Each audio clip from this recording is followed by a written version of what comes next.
So, hello everyone. I'm very happy to have you all here, and the ones who joined us remotely in this session about European research data landscape. My name is Jonas Antanavicius. I'm a research manager at Visionary Analytics, a private research company based in Lithuania, and I'll be one of the hosts of this session.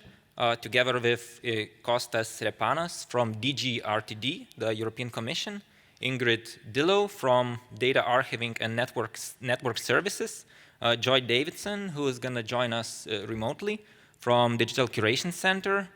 And yeah, so let's begin with the introduction word from Kostas. So Kostas, over to you. Right, thank you very much, Jonas. I hope you can hear me. I just wanted to give very briefly the context for this study, a bit of the background. So this study was commissioned by DG R&I, Research and Innovation, to really get some insights into what is the current research data landscape in Europe. So we wanted to get a bit more in depth, really data and numbers on what the researchers are, how they consume data, how they produce data, what are their depositing practices, are they using repositories, are they storing data locally, what is the awareness for the FAIR principles, do they engage in fair enabling fair practices regarding their data, and also what is the role of the repositories in enabling these fair practices. So the study covers a large geographical area, and it was not an easy task, I have to admit. So we were very happy to have the consortium of Visionary Analytics, DCC, DANS, and EFIS to really work and produce this study.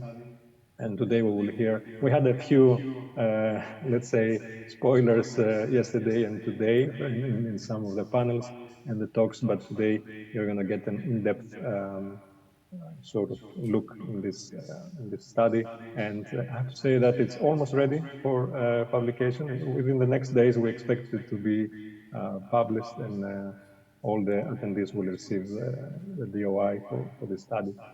So that's all from my side. Just to thank, before I go, my colleague Christian Cucinello, who was the main driver in DGRTD for this study, with input from myself and Carlos Casoran.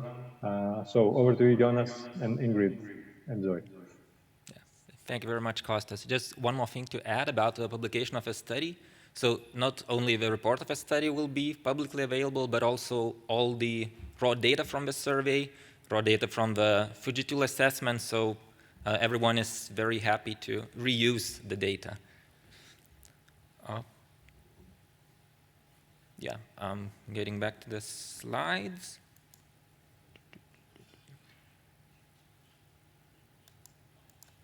Yeah, so Kostas already gave an introduction, and he mentioned the key objectives of a study, so I'm not going to focus on that.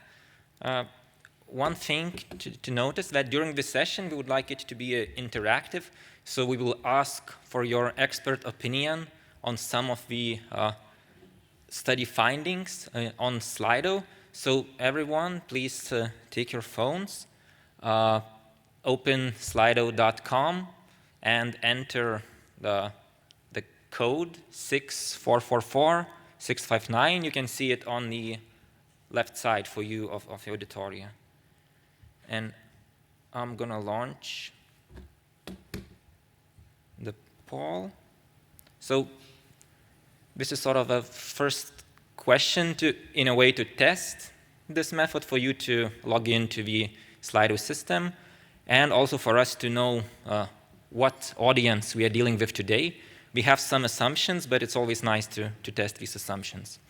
And for those watching online, you have opportunity to also ask questions through the same Slido environment. So I'll give you a couple of seconds to respond.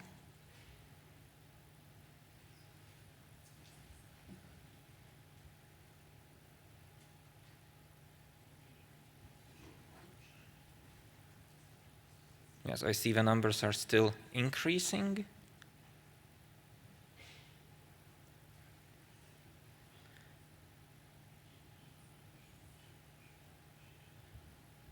And yeah, I think we can see the results. So actually, surprisingly, we do have some researchers here in the room, research infrastructure specialist and other.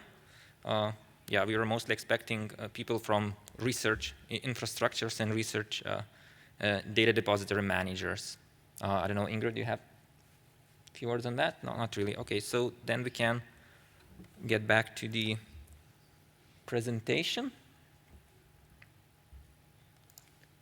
And yeah, Kostas mentioned a little bit about the scope. So in a bit more details, so our geographical scope was all EU countries plus Horizon 2020 associated countries plus the UK. And the thematic scope focused on all fields of sciences as they are defined in the Frascati manual. The main data collection method used was desk research. However, we did use it to a lesser extent. It was mostly used for developing survey questionnaire and complementing the study findings. The same could be said about the case studies. They also was rather a complementary method. And the main methods, they are survey of researchers and survey of research data repositories and data fairness assessment using Fuji tool. Now, some more details about these methods. So as for the survey of researchers, in total, we collected 15,000 responses from researchers. 11,000 of those responses were complete, meaning that they completed all of the questions, and around 4,000 were incomplete, meaning that we answered at least some questions relevant to us, but haven't finished the survey. For the survey of repositories, we had slightly over 300 responses, and 200 of those, they are complete responses. Some things to mention about the survey of researchers is that the results and the sample that was collected was not representative, and it might have some biases. Of course, those who are more interested in open science, in FAIR principles, they are probably more likely to start the survey and complete it. Also, we have reached out to all the researchers whose articles were available under open access, so that might also raise some bias. And Ingrid, would you like, please comment on fairness assessment? Yeah. So what we also did is try to assess the fairness of data sets in repositories, and for that we made use of a tool that was developed in the the European FAIRS Fair project. Fuji is a web-based service to programmatically assess the fairness of research data objects at a data set level. And this tool is based on 16 data assessment requirements that we formulated in this project. And these metrics were again based on work that was done internationally in the RDA in a group called the Fair Data Maturity Model. So there was really an international standard behind that.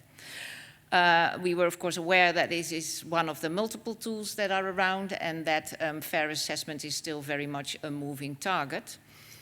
So these are some caveats that I already like to mention.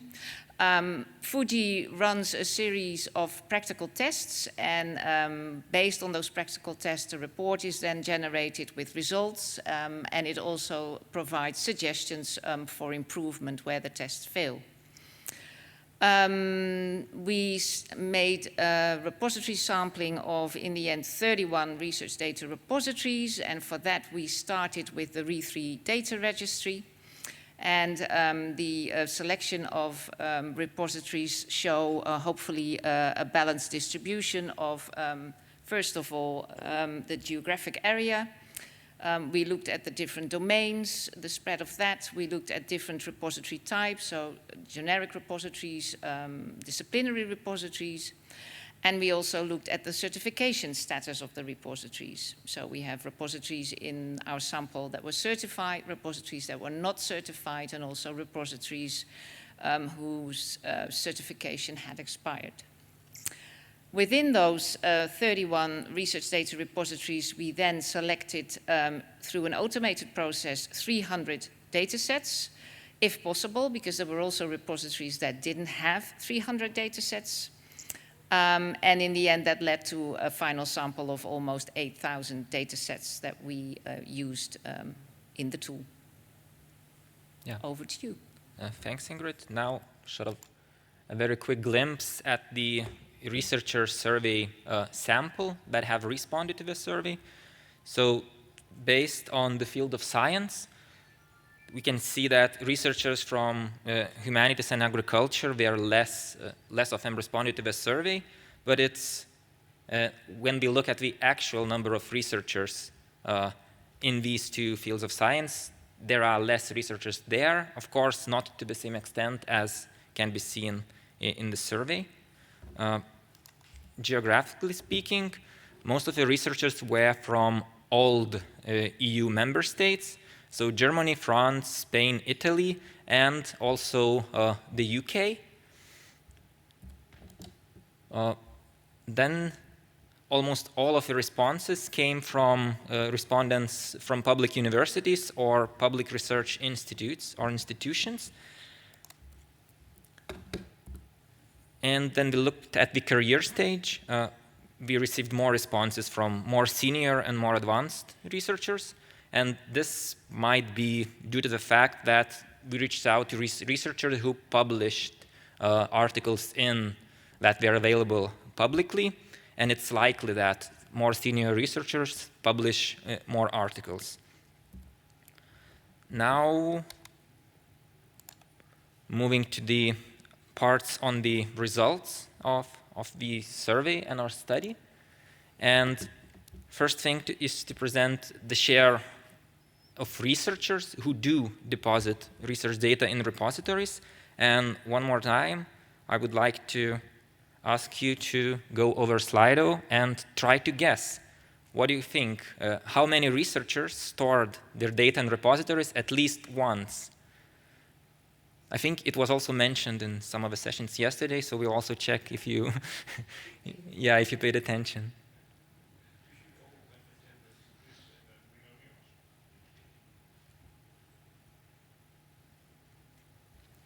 Just make your best guess.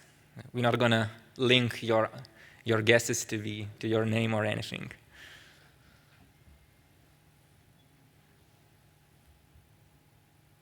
Yeah, I can still see responses increasing, but I think we can already look at the results. And yeah, most of you think that around 30 or 40% of researchers do store data in research repositories. And quite a lot of you are also even more pessimistic, saying that it's around 20, 30%. And actually, our survey showed that most of you are correct, that 40% of researchers stored data in research data repositories at least once. The results are on the wall, on the side, because yeah, I don't know whether everybody noticed that. Yeah, sort of. And the results are also on your phones for ones watching online. Yeah, so as I said, 40% said that they at least once store data in research data repositories. However, we have another question to sort of in a way to control this and asked if they published their data in research data repositories in the last 12 months. And the result is lower. It's about 22% of respondents who replied positively. And this sort of shows that even though around 40% occasionally store data in repositories, but not all of them do it for all of the research activities. That's probably logical. And also to mention that still, the most of the researchers said that they store data in their personal storage or their institutional data, physical data storage. Slightly less stored on personal or institutional clouds, but I mean, the personal storage and institutional local storage still sort of dominates over repositories. And we also looked at the prevalence of data storage in repositories by different respondent groups. And not surprisingly, researchers who are familiar with FAIR data principles and put them in practice more often store data in repositories. Then we look at it geographically. We see that larger share of researchers in older EU 14 countries or associated countries with higher R&D spending. So these countries are Turkey, Israel, Iceland, Norway, Switzerland, Faroe Islands, and the UK. So these two groups of countries more often store data on repositories, and we haven't in detail analyzed the reasons behind that, but we guess that it could be related to the institutional support available for researchers in FAIR practices, in data management practices. Maybe, Jonas, if there are suggestions or comments from the room, it would also be nice to hear from people what they think of results like this, whether anybody in the room has ideas about what could be behind it. Or so anybody who would like to say something or interact, please raise your hand, because otherwise we rush through the slides and we are done in half an hour. It would be good to get some feedback here and there. Yeah, especially since we have some researchers here in the room.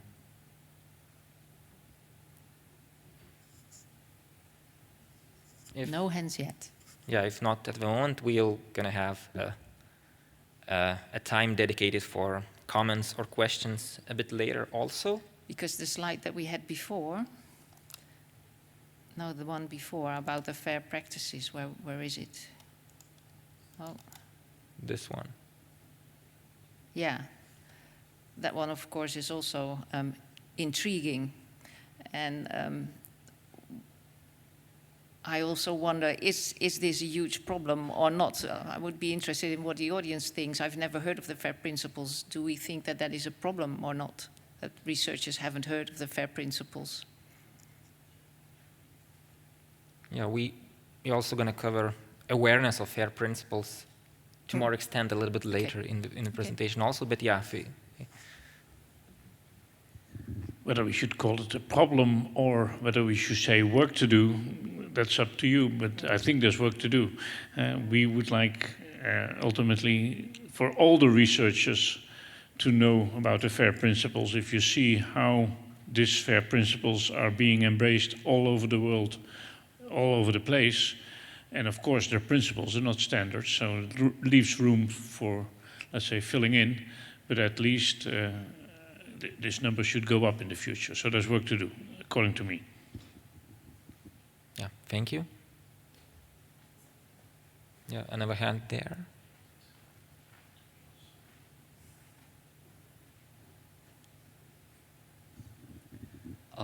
I agree that it's still work to do, but perhaps we should put it more the other way around, asking perhaps, have you had benefit so far from FAIR data available, deposited somewhere? So where's the benefit?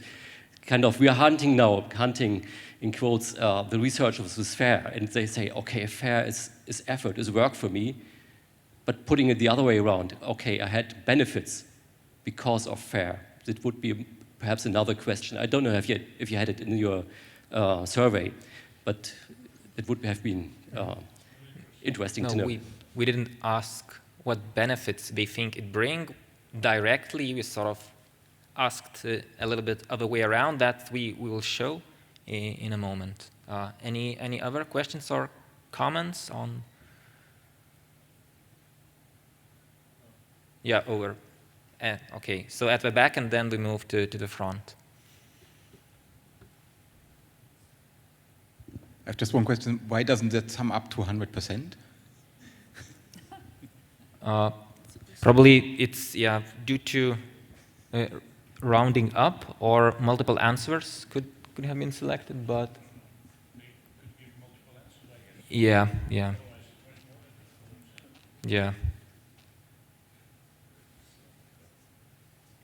And yeah, there was a question at the front. it's not a question, it's a comment. Of course, this is a subset of the research community, because 70% saying that they are familiar and practicing the FAIR principle is very optimistic. I mean, I'm very familiar and know the work ahead of me to become compliant with FAIR principle, I think is the point, because otherwise we would have already a more sizable amount of FAIR data sets. Yeah, a quick sort of note on the percentages. Yeah, I now realized. Yeah, so these don't add up to 100% because it doesn't show how many respondents are aware of FAIR principles. It shows the share of respondents who do deposit research data to repositories based on whether they are aware of FAIR principles, are not aware, are aware but not put them into practices, and so that's why that doesn't add up. And that's why almost 70% of the ones who are aware and put FAIR principles into practice do publish their data into repositories, because then they say that they put FAIR principles into practice and they are acting upon their word. So I think we could now move on to some member states. We already covered that. Then we also looked at it from a field of science perspective, and we saw that more researchers in humanities and natural sciences publish data in repositories. And we also looked at it by career stage, and we saw that the higher the career stage, basically, the more likely is that the researcher publishes his data in repositories. And again, we guess that it might be related to awareness about institutional support available, awareness of FAIR principles in general. There is a hand, Jonas. Yeah. Thank you. If you can go to the slide back. I think, there's a clear explanation for some of the numbers that maybe could, in the area of the biomedical science, it's compulsory to deposit the data for having the publication in many places, as well as having the tools available and all the procedure well described. I think this is the clear incentive. If you don't put the data, you don't, and the community already has learned the practice. So maybe this is one of the advantages. You have forced it, and you see the benefits because the benefits come after that you have adopted the practice. I think. Yeah, that could be one of the options to increase the share. Any other comments or questions? Yeah.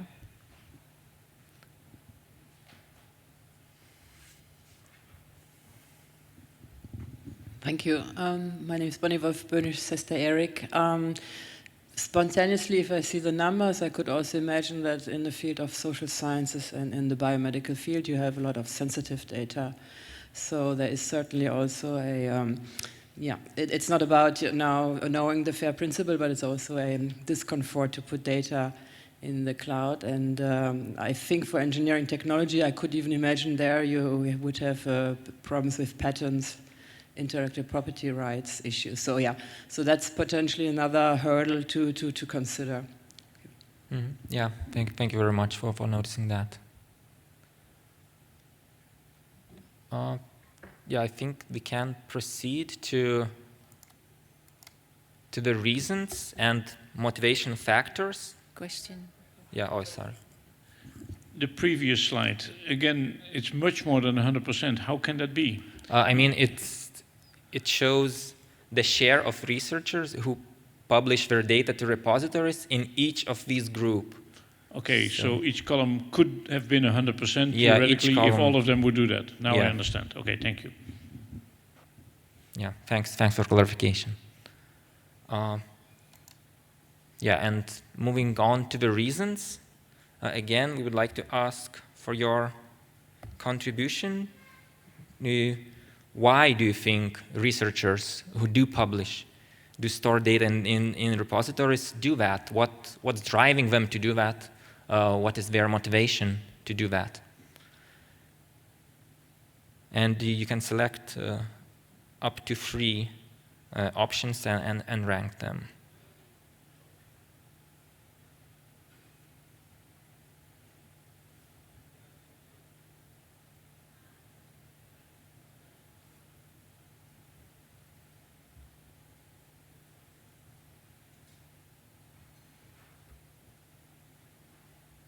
Yes, some of you are still ranking.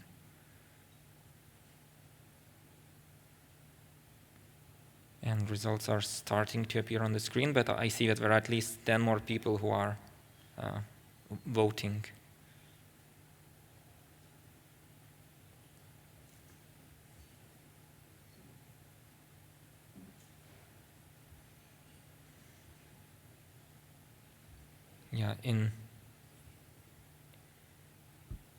The key trends are sort of starting to emerge. That, according to the audience, researchers are usually driven by policy or publisher or institutional requirements or norms of the research community. However, if we move back to slides, we can see that actually, based on our survey results, most of the researchers are driven by willingness to accelerate science and the research, willingness to disseminate and have a higher impact of the research, or just overall personal support for openness in science. So the results actually show that what drives researchers is not related to requirements, or the requirements are not the strongest motivating factor, but the support for the open science values from researchers themselves are the main driving factor. That's interesting, I think. Yeah, that's very interesting and positive results. Either the world is a better place than we thought, or people give a socially desired answer here. That might also be the bias. Yeah, so maybe anyone from the audience would like to comment or ask? Yeah, there is a question on the back.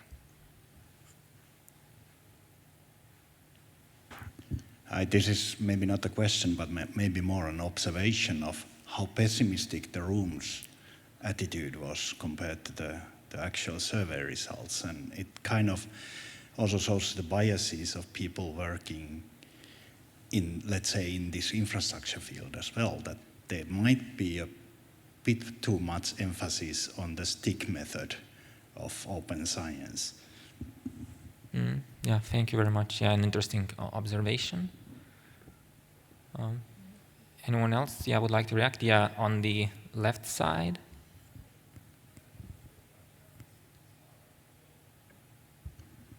Hi, I'm Mari Kleemla from the Finnish Social Science Data Archive in CESDA, and we've been working with researchers for more than 20 years. And I think one of the reasons the researchers give us when we ask why do you want to deposit with us is that we make it easy for them. So I think researchers need services that lighten the burden and support. Mm-hmm. Yeah, very interesting observation. Yeah, I sort of agree with that. And there is a comment at the front.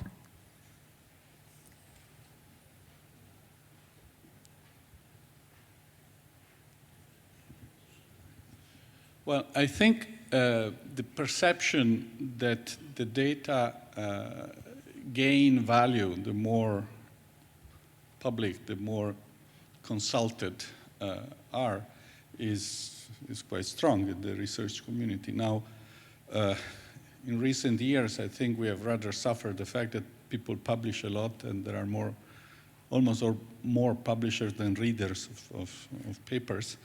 But a data set that is more directly an instrument for further research than just a paper, because in principle, if it's fair, it contains more information, a part of the interpretation, opinion of the authors.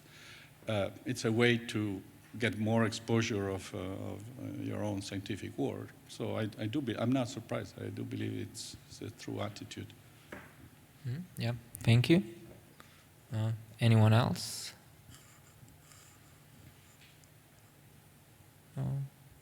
If no, at this stage we can proceed. And yeah, I'm going to ask you to open Slido once again and express your opinion on what do you think is the share of researchers who make their data publicly accessible free of charge. The fact that they require to register in some repository or some space also counts as free of charge data unless they ask for, yeah.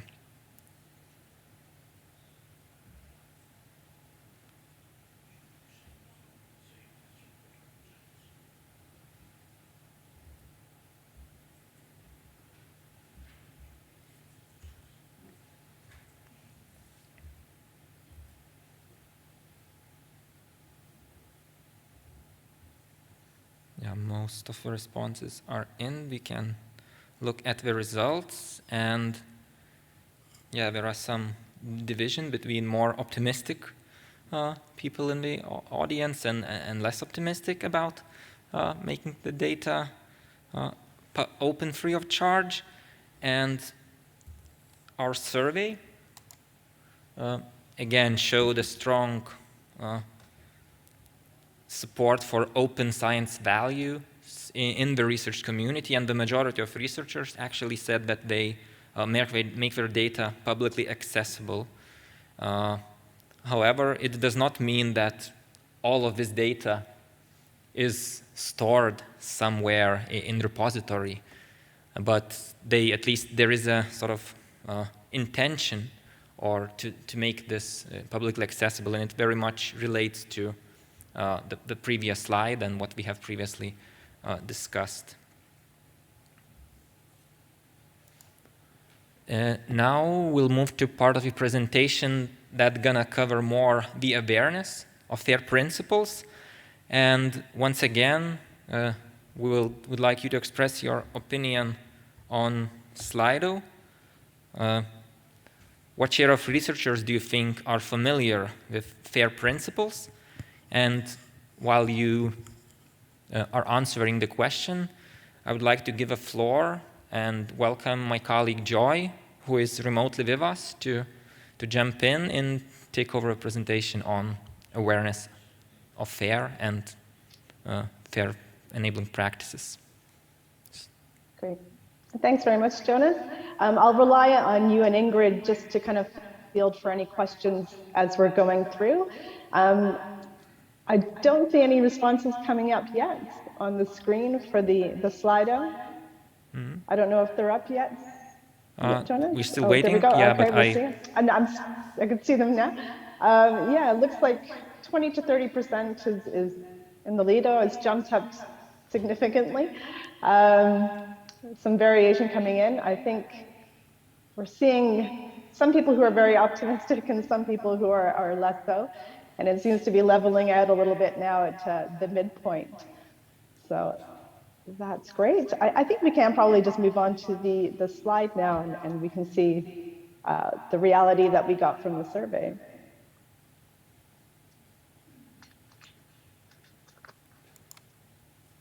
Yeah, can we get back to this? But it's good to see that people think about 60 to 70% is in the slightly, though it's dropped. The longer we wait, the lower the numbers seem to be going. So it's dropped again a little bit. But we're seeing between 30 to 70% seems to be pretty much what people are thinking. So if we move on to the slides, I think that would be great.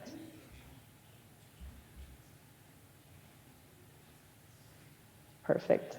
So you can see here, you were broadly kind of correct with your responses. The survey, we did decide to include one particular question, specifically asking about the respondents' familiarity with the FAIR principles. And this was just to try and get a sense of how aware people are of the principles in their day-to-day practices. And I think you can see from the slide, we were encouraged to see that when you add up the totals, you get about 62% saying that they're at least aware of the FAIR principles to some extent. The smallest number we had were those who are familiar with the principles but don't currently put them into practice. Unfortunately, we didn't have a follow-on question asking why. If we were going to do the survey again, I would certainly ask why people who are aware don't put them into practice. We also saw just under a fifth are saying that they are familiar and putting them into practice. So that was good to see. The more worrying trends that we spotted within the survey are that 31% don't really understand what the FAIR principles mean in a practical sense. And more worrying yet is that 38% have never heard of the principles. So there is definitely still some work to do. We've heard that already. There's some work to do to make sure that people are aware of the principles, or at least the concepts underpinning the principles rather than the principles themselves. So I think it's probably worth, oh yeah, please go ahead. Yeah, there is a hand in the room, Joy. Okay, yeah. The question I would have is, for me this doesn't match with an earlier slide you showed where this percentage that was familiar with FAIR was much higher. 38% had never heard of them, but almost 70% was familiar with them. You showed in an earlier slide. Yeah, but I think that 70% was over people who store data in a repository. So you already have that's not 70% of all the researchers. That was 70% of the people that stored. Yeah. And that was a small percentage of the researchers. Okay. Yeah, that was a crosstab. So I think it's probably worth mentioning that we did try to structure this question to align with the State of Open Data Surveys, which is the series that has been running for many years now. And it allowed us to do a bit of a comparison with their results. And when we looked at, I know that the most recent ones just came out, but the 2021 survey results were broadly in line with the findings that we had here. So we were encouraged to see that awareness is growing, but I think, as we've heard before, there is more work to be done. It's probably worth mentioning that we didn't see very much variation across different country types or regions, or indeed across the disciplines. This pattern pretty much held up more or less across the board.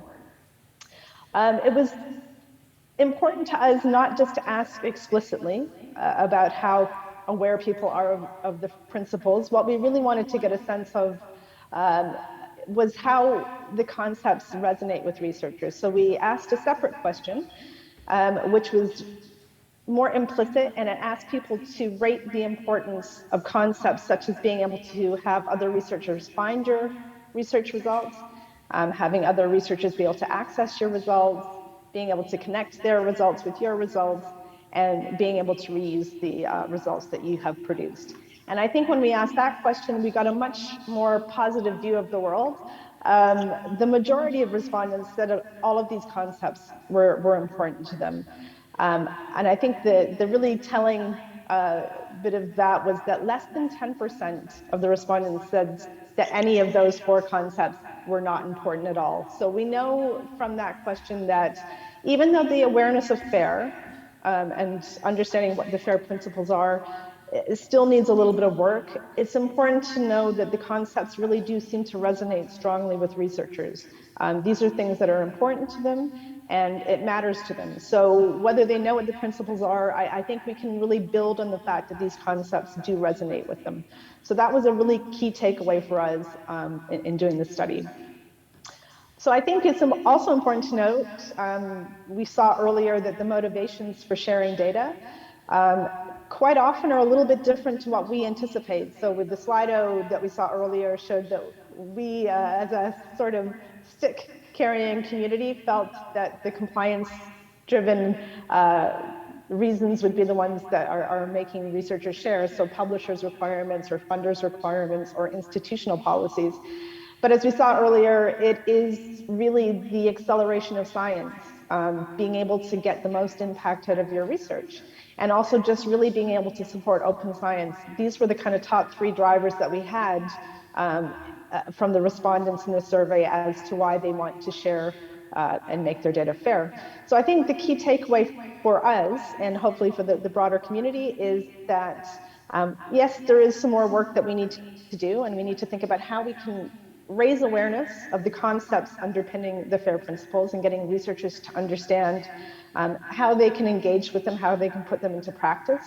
But it's important for us to do this in a way that focuses less on this kind of stick mentality and really kind of moving away from the key messages being you have to do this because somebody else is telling you to do it.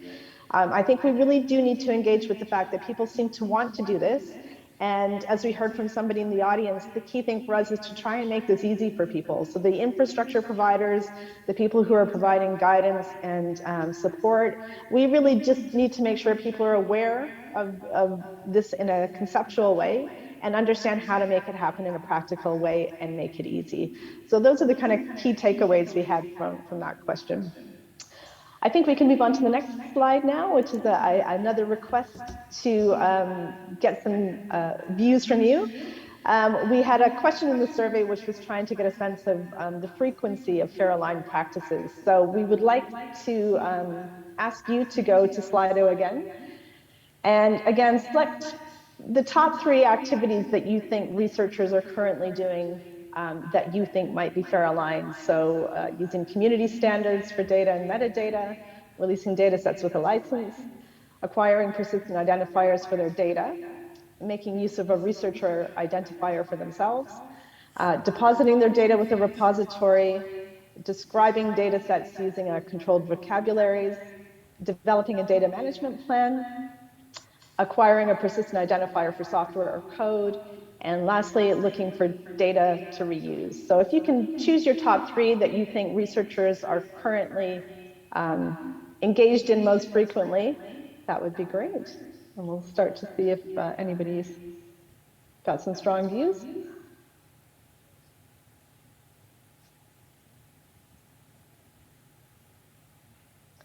So we're seeing developing a data management plan has taken an early lead, using community standards. Okay. Acquiring PIDs for data has taken a lead for the moment. Now we're seeing depositing data with a repository has jumped up to the top. Standards and acquiring PIDs. That's great. So it seems to be kind of, oh, it's jumped again.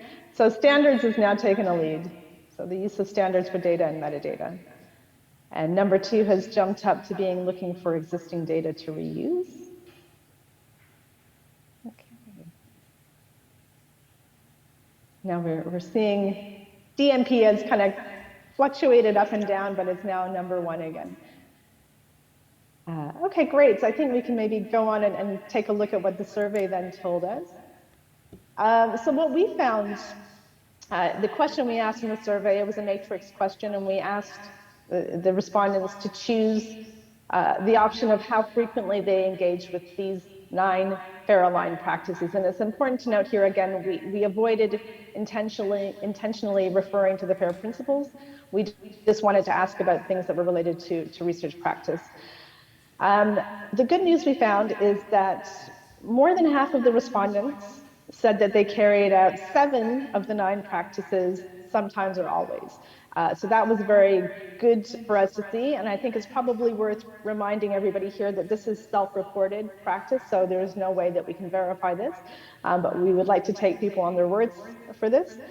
The most frequently self-reported practice that we saw amongst the survey respondents was looking for data to reuse. And that was a little bit surprising to us. It was 85% of the respondents said that they sometimes or always do this.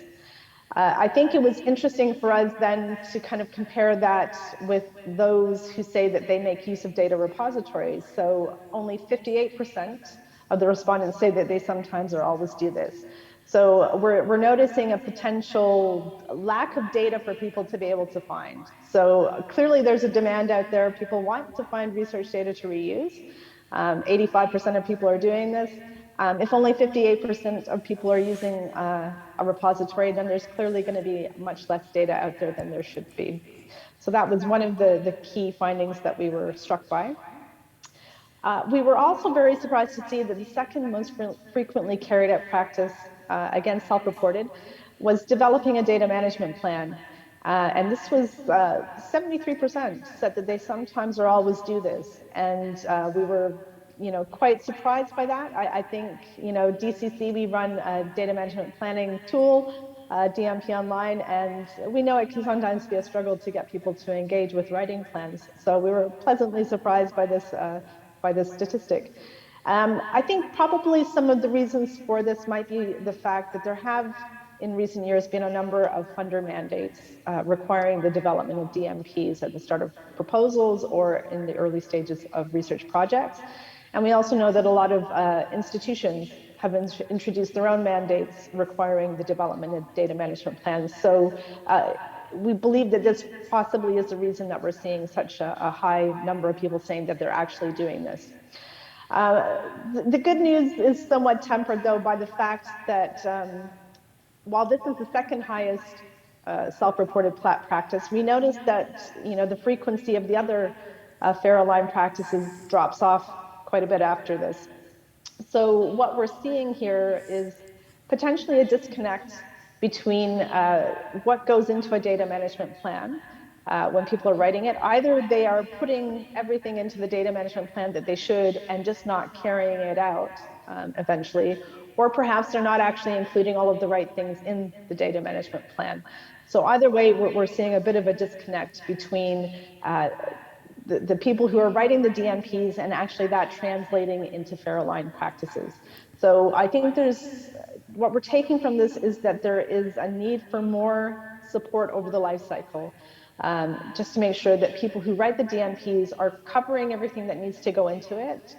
We're seeing lots of templates now being developed by various funders and some institutions, and these can guide people to include the right kind of headings and things within the DMP.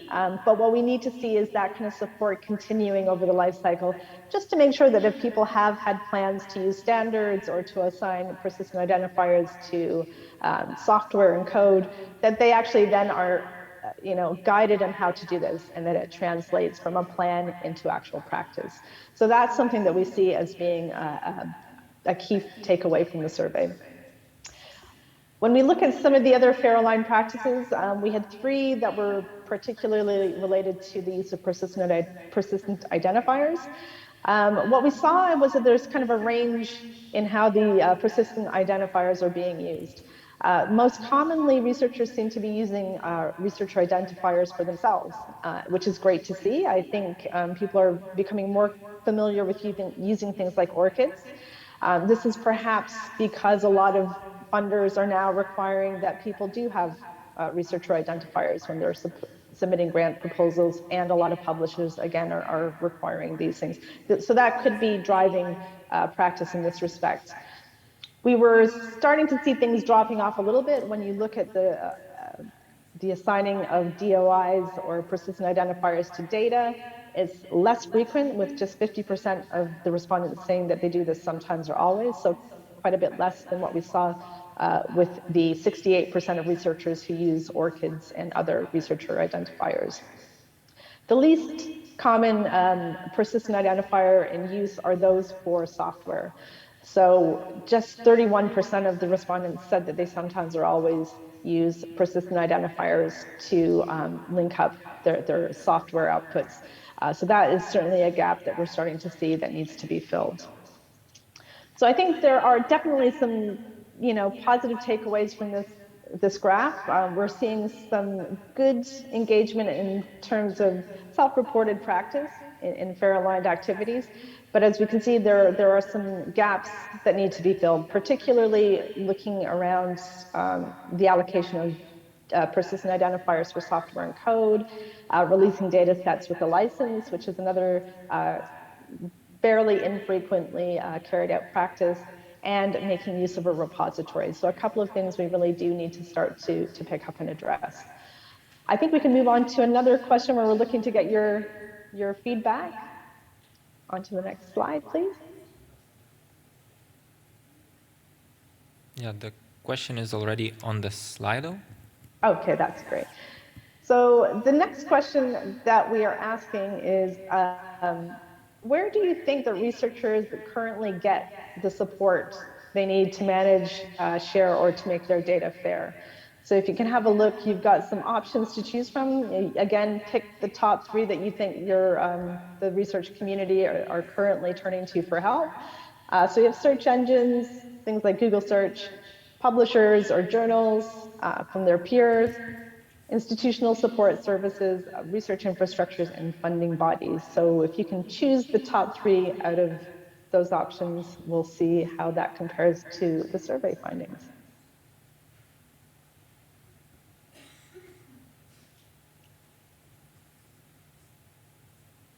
So far, institutional support services are coming out top.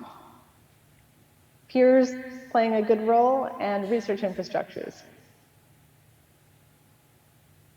Great. Funders are very low at the bottom. I don't see many people choosing that option. So we're seeing a fairly kind of consistent picture here. We don't see too much jumping around between the options as we've seen in previous slides. So institutional services are staying at the top by a fair margin. That's great. So I think we can probably move on to the findings then now and tell you what we found. I think you can see here, actually, it's fairly similar to what you believe. I think the only difference we have is that our research infrastructures were second instead of peers. But yeah, I think we were very kind of surprised to see, to some extent, that institutional support services were chosen by the vast majority of the respondents as to where they're currently getting their support. It's good to hear that there is support locally to help people to make their data fair and to share the data that they can share. So 59% of the respondents say this is where they're currently getting their support. What we did find, I think is probably worth bearing in mind, that most of the respondents that we had to the survey came from universities and research performing organizations. So it's good to know that of those respondents, clearly quite a lot of them seem to have some sort of in-house support. So that is good to see. Funders were the least cited support. 17% say they get support from the researchers as from the funders. And it's interesting because we know quite a lot of funders do provide guidance and support and things like templates. So again, we didn't actually ask this in the survey, but it would be interesting to maybe follow this up in some future study to get a sense of maybe whether the institutions are providing the kind of distilled versions of funders' guidance, or if people are just not aware that there is guidance there. So that might be something that we could tease out in future studies. So if we can move on to the next slide, please. So we had a second follow-on question in which we wanted to get a sense. So, we know people will make use of the support they have available to them, but we felt, it was important to get a sense from them as to who they thought should be providing them with support. So who do they think they should be able to turn to if they are looking for help in making their data fair and sharing it? So we provided a question with 6 options, same 6 options that we had before. Actually, sorry, slightly different set of 6 options. And we asked them to rank, their preferred options, 1 being highest and 6 being the lowest. And we were very surprised to see that, the institutions still remain the #1 choice. That seems to be where people feel that they should be able to go and get support for making their data fair and for advice and guidance and what to share and how to share it. We were expecting actually more to see discipline-specific support, because previous studies have kind of highlighted the need for more discipline-specific support, which is in many cases quite difficult to do at the institutional level. But we were quite glad to see that institutions were quite highly valued in that respect by the community. Discipline level support was #2 in the option, so it's clearly still important, but it was definitely the institution that people felt that they should be able to get their support from.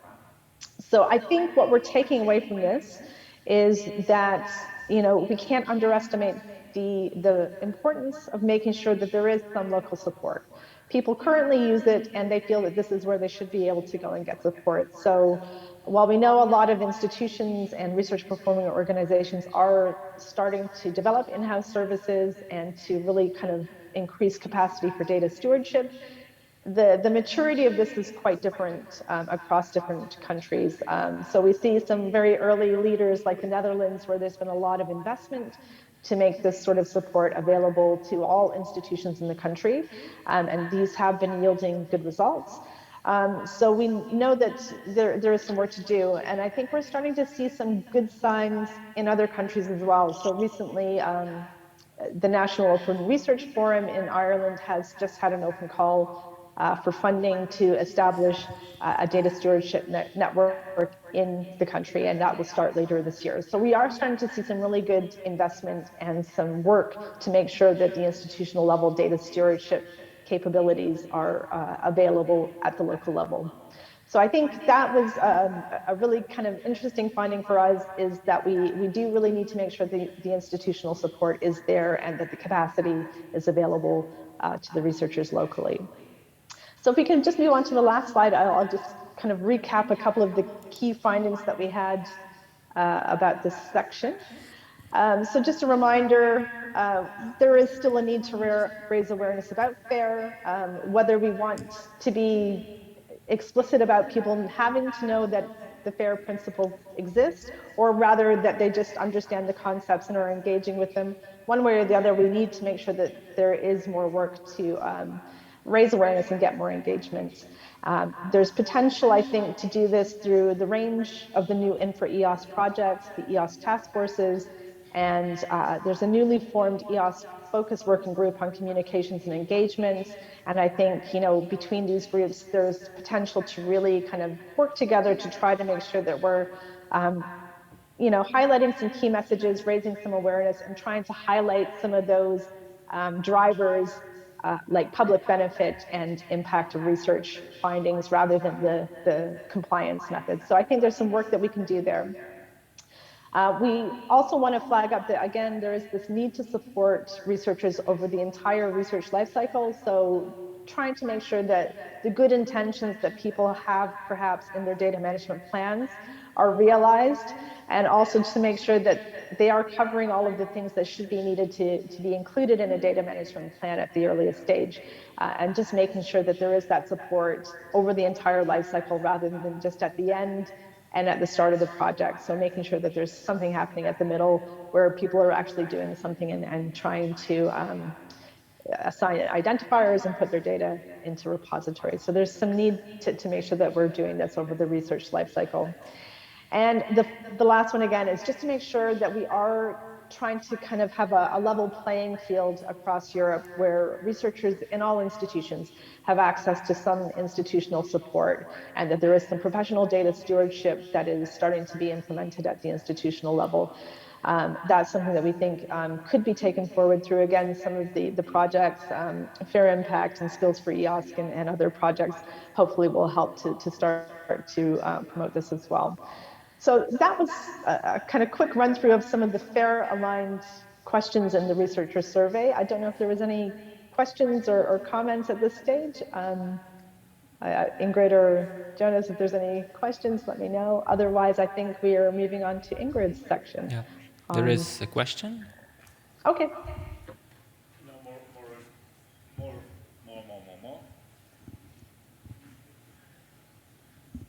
This one works, thanks.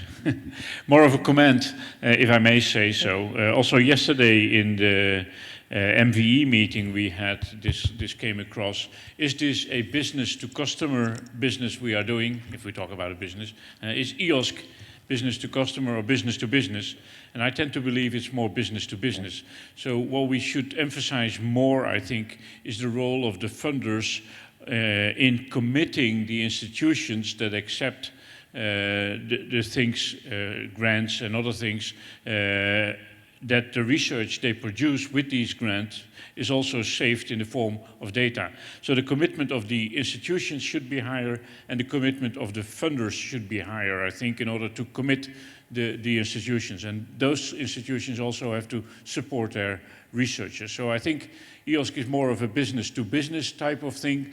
And yes, our ultimate goal is to reach the researchers and to help the research process, but directly working from the European level to the researchers is extremely difficult, if not impossible. Working towards the institutions, I think, is the way to go. And I think we should put more pressure on the funders and the institutions. Yeah, I think that's a really good point.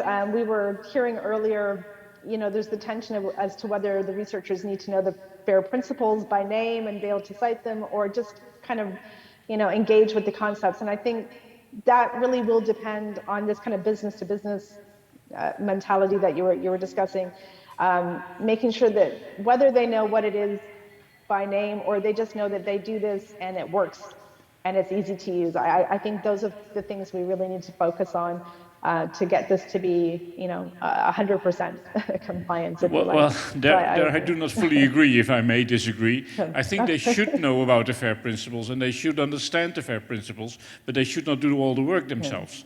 Yeah. And they should have help from the institution with data stewards and with the long-term preservation. But they should know about the FAIR principles. Yeah, okay, I think that's fair. Some people feel like the FAIR principles should just be something that they don't have to know, but they just do. I think there's differing views on that. But I think as long as the concepts are understood and the reasons why you're doing it, yes, so we can perhaps take on, I don't know if you wanted any other comments or? Yeah, we've had this discussion many times, I think, and I, for one, think that it's about the practices that the researchers should follow, whether they call it FAIR or whether they call it, you know, a good research data management. I don't care, I would say, but it's about the practices that they use. That's what it's all about. Yeah. Yeah, I'm being mindful of the time. We still have a section on the results of Fujitool. We might have some time for other questions or remarks after that, but now I would like to give the floor to Ingrid.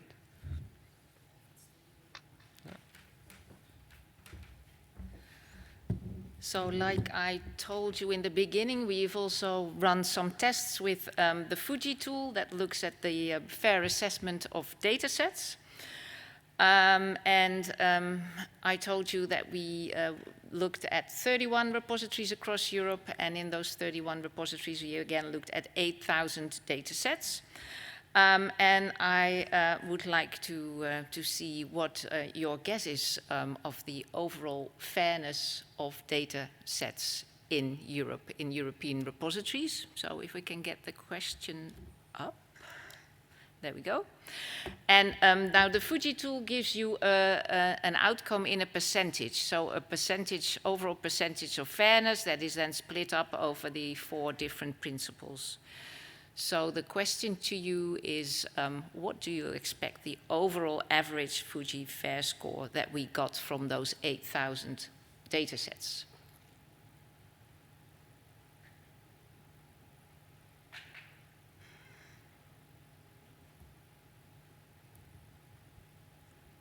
Please proceed to the Slido.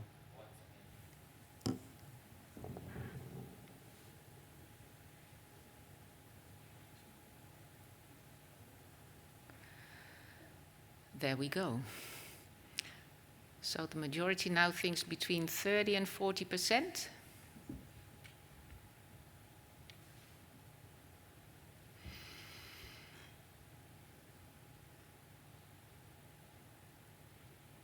And next up is 20 to 30, so even a bit lower.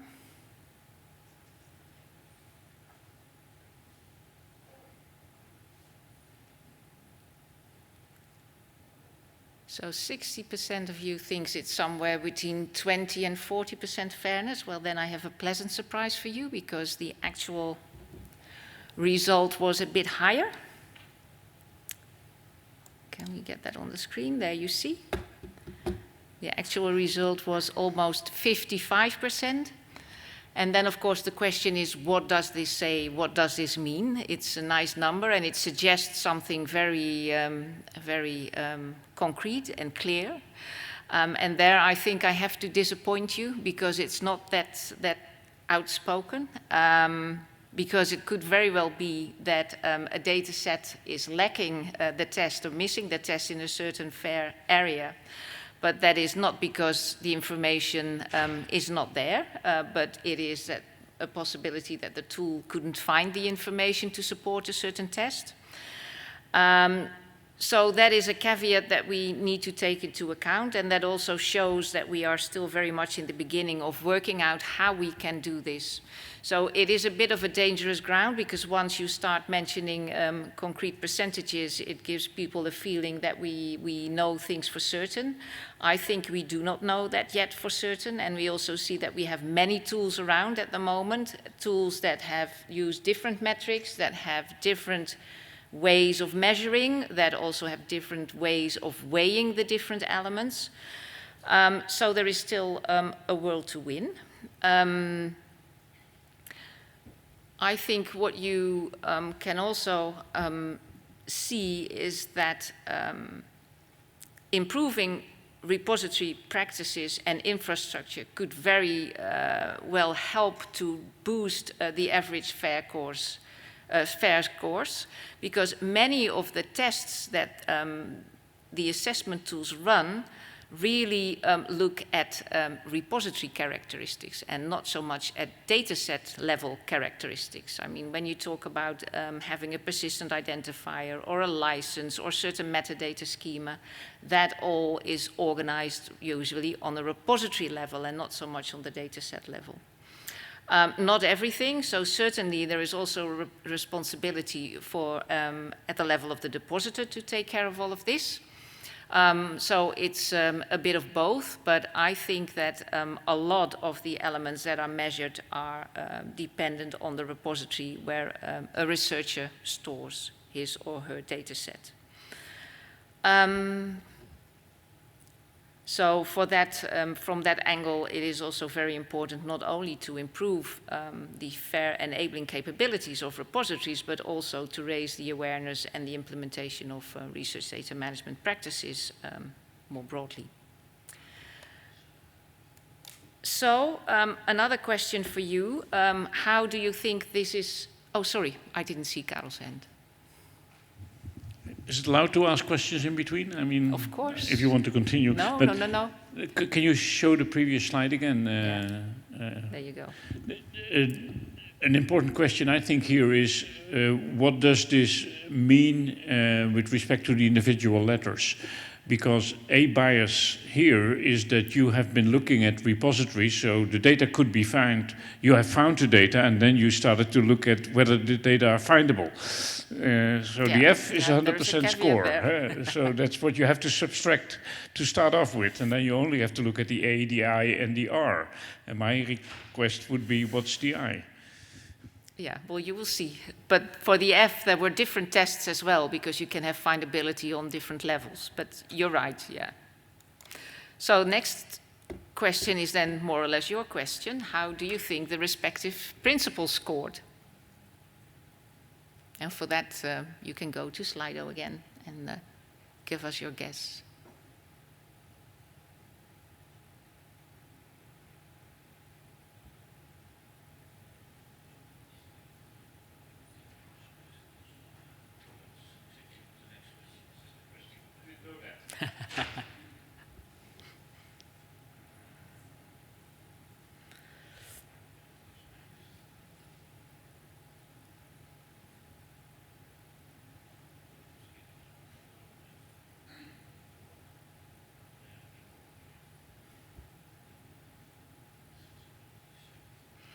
So findability scores highest, you think, then accessibility, then reusability, and then interoperability. So let's see what the test resulted in. As you can see, findability scores best, definitely. But the interesting thing is that the interoperability also doesn't score really bad. I found it quite surprising. I would have expected myself as well that the F and the A would score much better than the I. And it's also a bit of a mystery to me that if you have the F, the A, and the I, you could imagine that more or less as a result of that, the R would also be high. And that is not always the case. So there are a lot of mysteries still in this graph, at least to me. What it also shows is that there was there were large differences between the repositories if you look at these 31 repositories. Some really scored really, really high. Others are really at the beginning of enabling FAIR in their repository. So in that respect, we still have a world to win. Another finding that you don't see in this graph, but what was clear, is that if you look at the differences between the data sets in a certain repository, then these differences in fairness are relatively low. And that, again, has to do, I think, with the fact that a large part of that fairness is created because of the requirements and the elements that the repository adds to a data set and requires before deposit. So I think that was the last one that I wanted to show you. What I can say as well, we also looked at the relationship between the characteristics of the repositories and their FAIR scores. So for example, we looked at the differences between certified and not certified repositories. And the certified repositories had slightly higher scores, but not strikingly. So that was one observation that we could make.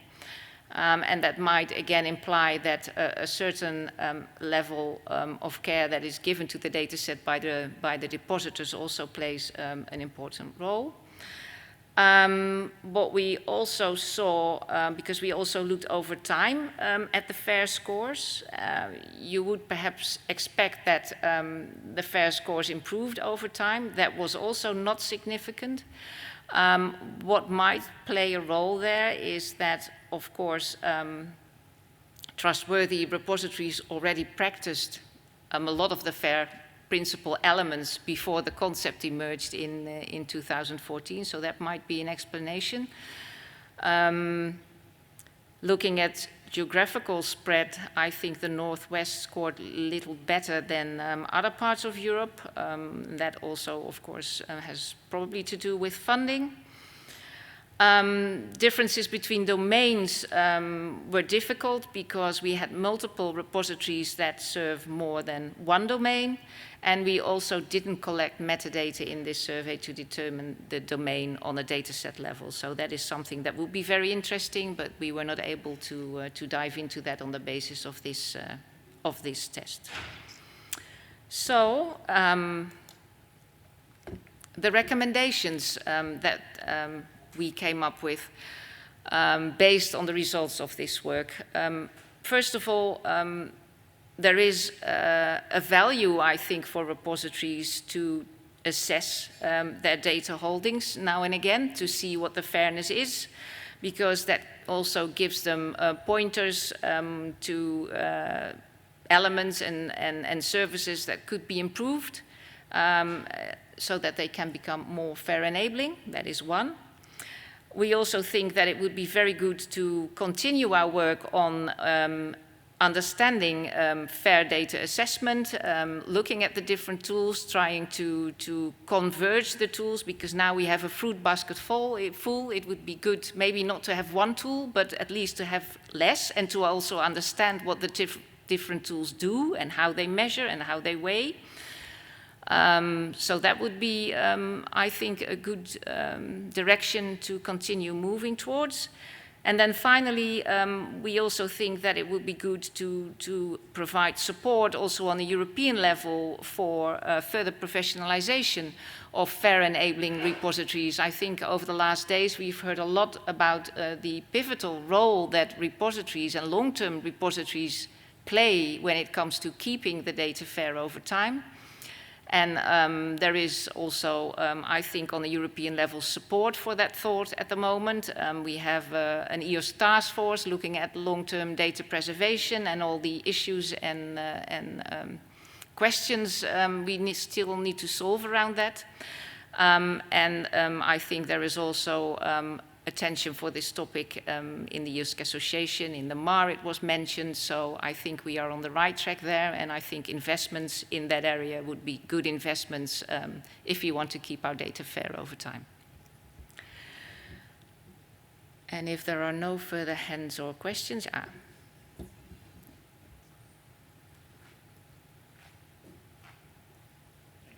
There's always questions.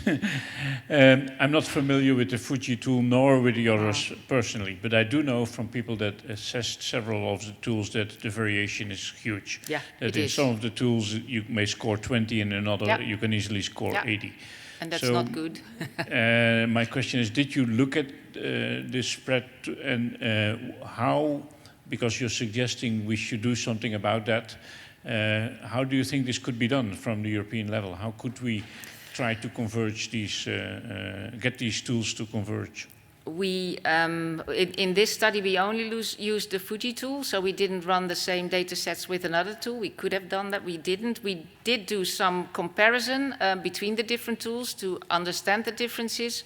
And there is already a process going where we sit together with the different designers of the tools to have a conversation to see, first to get behind what is the basis of all of these tools, how are things measured, how are they weighted, etc. And then hopefully we can diminish the number of tools instead of spreading the number of tools, yeah. Okay, then I hand over. Ingrid, there is a question. Mari. Oh, thank you. So a couple of comments. First, from the EOS Nordic perspective, so we did fair assessments there, and I think the results, so we have the about 100 repositories in our sample.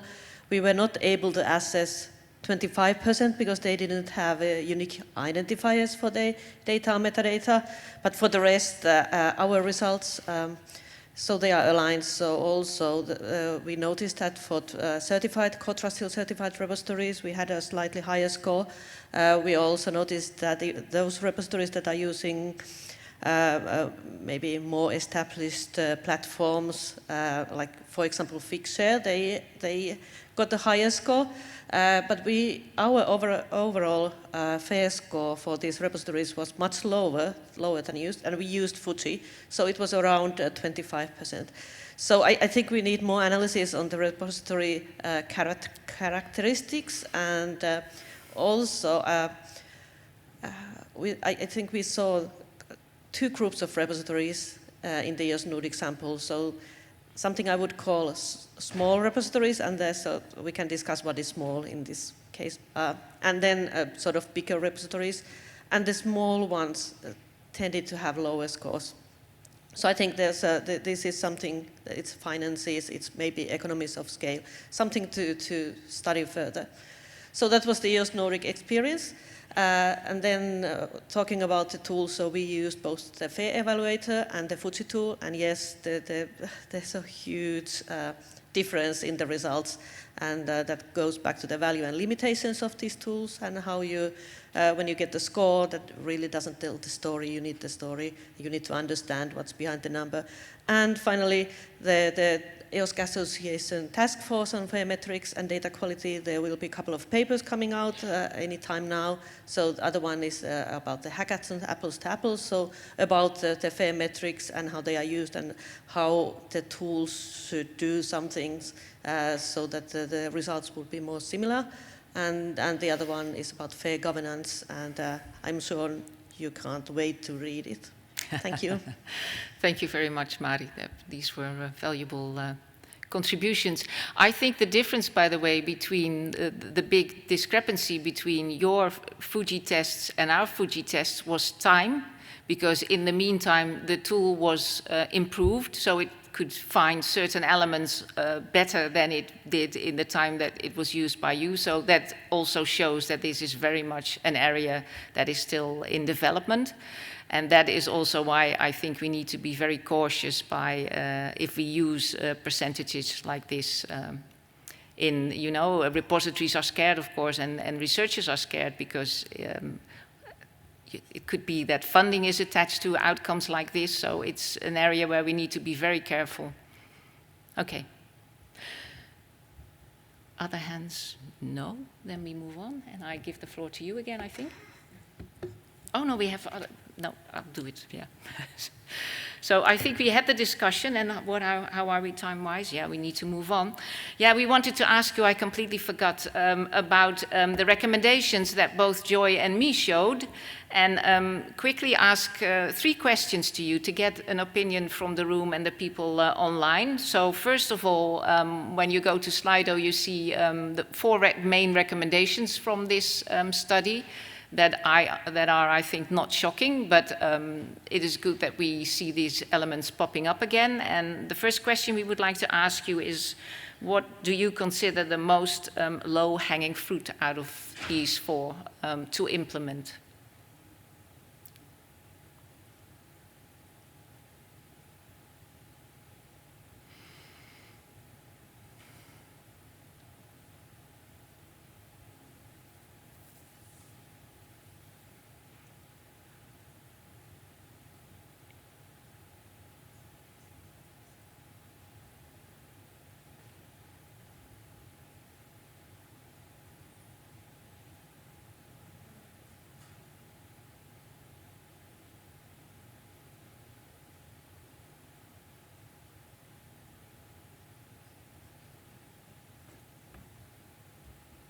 That seems to be a close call. Only the support to repositories is low. The rest is quite close. Well, now it's diverging a little bit. So raising awareness about FAIR principles is definitely number 1, according to you, the lowest hanging fruit. And I think I tend to agree with that. Then we have providing the researchers ongoing support in producing FAIR data. Then we have the data stewards, very important, I think. And then finally the repositories. Okay. So this, the raising awareness is,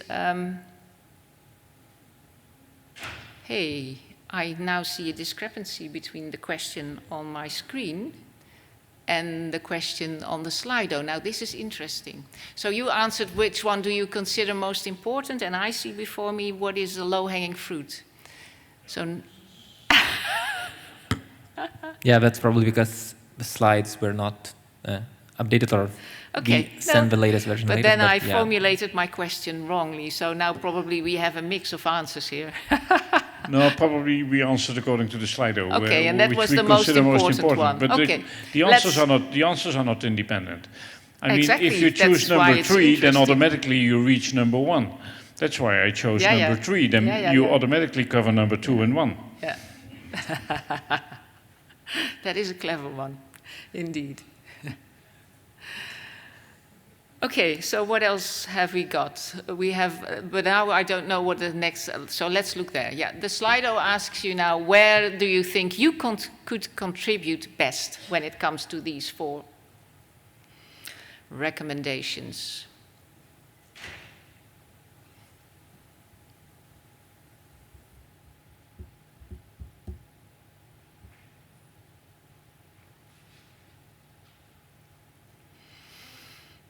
And this probably relates to the first question that we had about the background of people. And we had a lot of researchers and research infrastructure specialists in the room. So let's see what that brings. And of course, yeah, we are all supporters of the FAIR principles. So raising awareness is something that we can all do, of course. So it's nice to see that that one comes in first. Second is it's ex-aequo with, we have 2 second places providing research ongoing support and the repositories. the access to professional data stewards seems to be more difficult. And that has proven to be difficult also across Europe.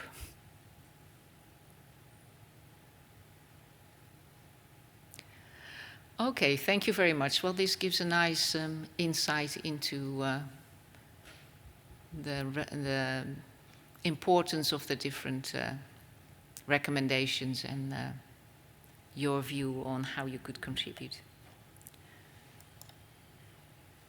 So then finally, and then we are right on time, the last question, could you please give us your main takeaway from this session?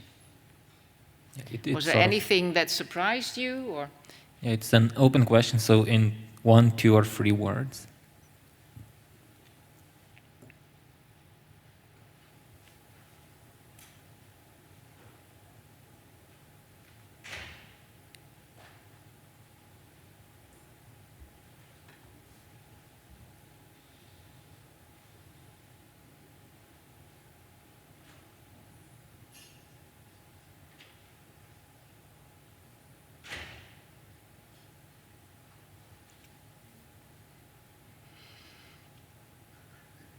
Hope, twice. That's nice. The need to converge fair evaluators, yes. Importance of EOSC to research performing organizations. I think that also ties into a lot of what Joy was talking about. Careful use of assessment tools, yes, certainly. I think that that is very important. Statistics are just numbers, exactly.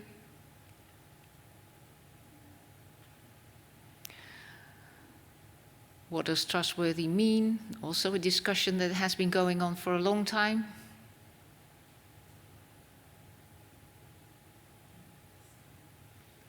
Fair knowledge by researchers is not as known as I would expect. Yeah. But I'm glad to see a lot of hope and optimism, and that to me sounds like a good note to end this, this session on. And we have seen the recommendations, so there is also a lot of work for all of us still to do. I don't know whether you have any final words, Jonas or Joy? Yeah, I don't. I just want to encourage everyone to read the report of a study once it's published. And since I believe the slides and everything going to be available after the event, we hopefully will be able to add a link to the data and to the report there. So thank you all very much for your active participation.